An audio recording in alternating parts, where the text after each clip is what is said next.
एक बार शमशी में, शमशी फतेहपुर जिला में है, तो वृंदावन का उस समय हमने अखंड संकल्प नहीं लिया था, उसके पहले की बात है। तो वहाँ रह रहे थे, तो जहाँ से देवालय प्रारंभ होता है उसके पहले ही जूते और साइकिल, मोटरसाइकिल वहीं दूर खड़ी कर दी जाती थी। तो एक आदमी मोटरसाइकिल से चढ़े हुए वहाँ से क्रॉस करने लगा। तो हम बैठे थे, 2-4 गांव के वृद्ध लोग बैठे हुए भगवत चर्चा कर रहे थे। हमारी दृष्टि के कहा, यहाँ जूता चप्पल, यहाँ मोटरसाइकिल, चलो पीछे वापस करो। उसने नहीं वापस की, वही मोटरसाइकिल खड़ी की और बूट पहने हुए जहाँ निषेध था वहाँ सब घूम आया। उन्होंने लोगों से पूछा क्या? बोले बहुत भारी गुंडा है एरिया का, 8-10 को काटे हुए। जब आया तो कहा, मोटरसाइकिल यहाँ स्टार्ट नहीं होगी, चलो बाहर ले जाओ। मतलब आदेश था कि मोटरसाइकिल यहाँ स्टार्ट मत करना। हमारा भाव था आगे जो हमारी सीमा है उसके बाहर जाकर स्टार्ट करो। उसने स्टार्ट की, नहीं स्टार्ट हुई। हमने कहा था मोटरसाइकिल स्टार्ट यहाँ नहीं होगी, हमारा आदेशात्मक वचन था, लेकिन मोटरसाइकिल ही स्टार्ट नहीं हुई। और वो लाख प्रयास कर लिया। हम कहा ले जाओ इसको, घसीट के बाहर ले जाओ। वो घसीट के बाहर ले गया।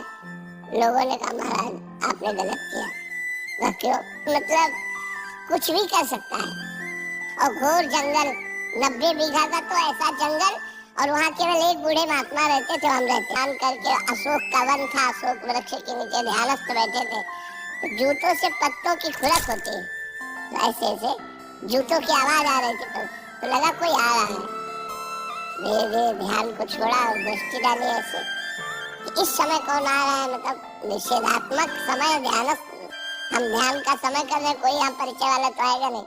तो देखा वही आ रहा था, वही गुंडा आया। अरे बाबा जी, तो देखा बिल्कुल जैसे कोई एकदम मूड में हो। तो हमें भय नहीं लगा, गंगा जल का कमंडल रखा हुआ था। हम कहा हाँ बोले।